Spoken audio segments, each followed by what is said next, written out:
Happy morning. இன்னைக்கு ஒருத்தருக்கு இப்போ தான் குழந்தை பிறந்திருக்கு. பிரஸ்ட் ஃபீடிங் பண்ணுறாங்க. எவ்வளோ நாள் பண்ணணுன்னு ஒரு ஐடியாவே இருக்காது அவங்களுக்கு. சில பேர் 3 மாதத்தில் நிறுத்திடுறாங்க பிரஸ்ட் ஃபீடிங், தாய்ப்பால்.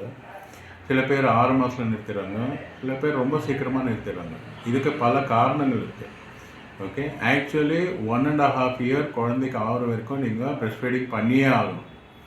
ஏன்னா அவங்களுக்கு இம்யூனிட்டி பூஸ்ட் ஆகும், ஜுரம் வராது, அதுக்கப்புறமா இந்த லூஸ் மோஷன் அது இது இன்ஃபெக்ஷன்ஸ் ஆகாது. ஏன்னா breast milk is immunity booster. அது ஒரு ஆன்டிபயோட்டிக் மாதிரி.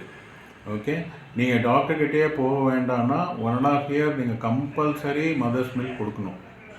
ஓகே, இதை சில பேர் என்ன பண்ணுறாங்கன்னா வேலைக்கு போகிறவங்களா இருக்கலாம், இல்லை வீட்டில் யாரோ சொல்லியிருப்பாங்க வேண்டாம் நிறுத்திடுங்க, இல்லை வேறு ஏதோ many reasons are there. Okay, அதனால் நிறுத்திட்டுருப்பாங்க. இதை பண்ணாதீங்க. 1.5 இயர் கண்டிப்பாக கொடுங்க.